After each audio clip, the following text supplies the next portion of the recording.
With the launch of Season 5 for DeepRockGalactic, the Stubby SMG is in a very privileged position, as it technically got 2 new overclocks instead of just 1. It got a brand new one with the hyperalloy assembly, and one of its unstable overclocks got reworked into a much more powerful option, which, spoilers, is going to be the star of the show today. Today we're going to explore a build that uses the newly entitled Microconductor add-on to zap anything that crosses our path and lock down the entire map. So without further ado, here is the affectionately named Shock Trooper build for the engineer in DeepRockGalactic. By the way, if you want to see more build videos or just more videos in general, be sure to subscribe and hit the bell so you never miss another upload. So this build is one that I have had a lot of fun putting together and really shows off the engineer's ability to lock down an area to the fullest. It focuses on corralling the enemies into unfavorable positions and keeping them debilitated and vulnerable for either yourself or your teammates to take out. To achieve this, we are using the tiny bullet hose that is the Stubby Voltaic SMG, and its newly updated Microconductor add-on to turn everything we touch into a hazardous trap for the bugs to deal with.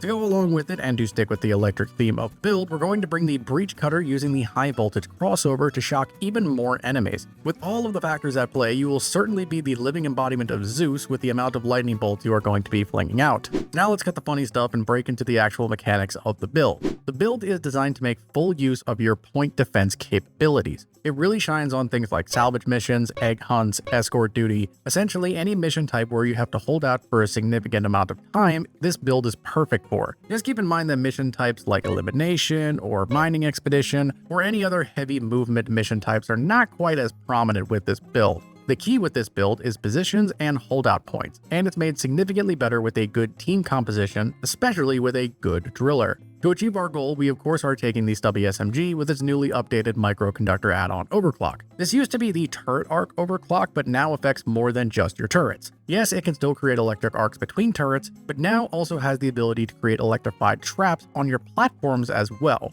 It causes your platforms to become hazards that enemies need to cross if positioned correctly. Now, the area of these electric hazards do not cover the entire platform. Rather, they affect a radius around the bullet's point of impact. Essentially what that means is you don't want to aim directly at the center of the platform to set the traps. You may want to actually aim towards the edge of the platforms to cover as much area as possible, since it is possible to apply multiple shock traps to one given platform. Not to mention the turret fences are still just as strong as ever, and if you have another NG on your team, you can conscript his sentry guns as well. You ideally want to do this in a very defendable choke point or bottleneck to force enemies to walk over them, and that's where having communication with your driller can come into play. He can make bunkers or tunnels for you to scatter your platforms around for maximum efficiency. If that's not the case, however, you can still get the job done. You may just have to resort to kiting enemies around, and we do have some tools to manipulate enemy positions as well. To stick with the theme of shocking things, we are using the breach cutter to complement the Stubby and help with those big groups that sneak up on us. This thing is one of the most useful and effective weapons in the entire game, at least in my opinion, and can help alleviate pressure at many points. We're taking the high voltage crossover with this to stay on theme of the build, but in essence, you can really run any of the secondaries with this build, and depending on the mission, you may want to bring something like a hyper-propellant grenade launcher if you're doing an elimination, or maybe even a plastic catalyst diffractor setup to make your platforms even more deadly. But I just really wanted to go all in on electrocuting enemies, so that's why I went with the high voltage crossover for the breach cutter. That being said, it does slot into our build very well for giving us a tool to deal with either those large threats like Praetorians or oppressors, as well as those large groups of enemies that will inevitably be corralled by the rest of our setup. So now going into the actual build, first we have our perk choices. This build does not have a need for a very specific perk setup for the most part, so you have a lot of free roam to work with here.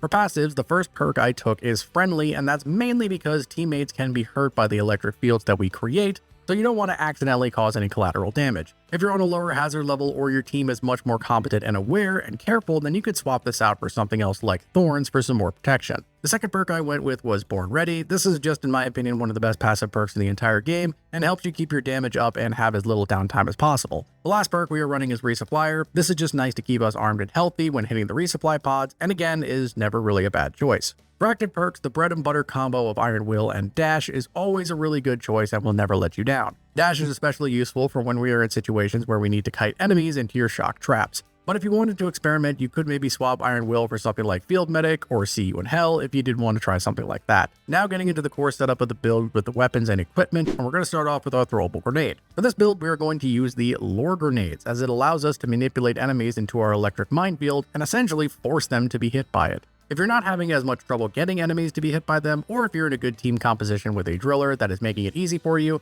then you could swap this out for something like proximity mines to go even more in with the area control. Moving on to the actual weapons and their upgrades, our primary is of course the Stubby SMG, as we have said before, using the newly reworked microconductor add-on. This allows us to, as said before, turn both our turrets and platforms into electric hazards at the cost of less ammo and a slower rate of fire. Honestly, not really bad of drawbacks that can easily be countered or mitigated with mod choices, and our setup basically gives us more ammo and shock chance. To achieve all of this, in the first tier I went with the upgraded capacitors for a higher chance to stun, which is really useful. In tier 2 I choose the improved rate of fire, but honestly you can go with any of them here. Tier 2 doesn't really affect us too much in the long run. Third tier I went with the expanded ammo bags to offset the reduced ammo from the microconductors themselves. Tier 4 I went with the conductive bullets, since armor breaking and weak point damage isn't really what we were going for. Then lastly, in the 5th tier, I chose the electric arc just to give us as big of a chance as possible to shock as many things as we can. Moving over to the breach cutter, our purpose for this weapon is to help us deal with those larger threats and bigger groups that are either corralled by our strategy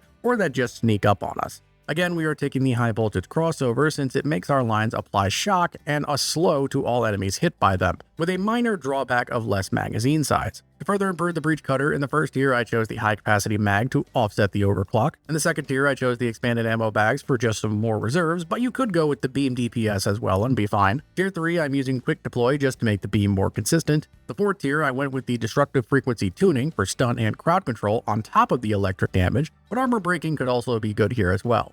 And lastly, in tier 5, the choice is kind of up to you, but I landed on plasma trail for just more lingering DPS after the initial shock. Now going over the upgrades for the rest of the engineer's equipment. For the platform gun, it's actually important with this build to set it up properly, since here it's actually an offensive tool to a degree. It's pretty simple though, just more ammo in tiers 1 and 3 and of course shock absorption in tier 2. For the sentries, since we are using the microconductors, we want the double sentries in tier 1 for max coverage, and then I'm going to go quick deploy in tier 2 because I'm lazy, but you could go with ammo if you want, armor breaking in tier 3, and Hawkeye system in tier 4. Finally, for our armor rig, we have the improved generator at tier 1 to get our shields back faster, healthy in tier 2 to make us more durable, hazmat system is of course the only option in tier 3, and lastly we're actually taking the static discharge in the tier 4 to help us apply an AoE stun effect to nearby enemies if we are in trouble and to help apply more shock value. To give you my final thoughts on this build, first, this is probably my favorite setup for the Stubby SMG that I have used so far. The ability to control wide areas and keep swarms or huge targets locked down to make them easy pickings is incredibly useful. It's also a build that can be made way better with a good team setup, as I said before. Scout running either Bullets of Mercy or the new conductive thermals will make this even better. Again, the driller can help you set up the best layouts to use this build as effectively as possible, and the gunner can capitalize on the enemies being immobilized greatly. Hope you guys like this build. I have a few more builds planned for some of the new overclocks, and let me know down in the comments if there is a specific one that you guys want to see. Anyway, I hope you guys found this video helpful. If you did, please be sure to give it a like because it tells me what types of videos you guys want to see. Rocketstone miners, I'll see you in the next video.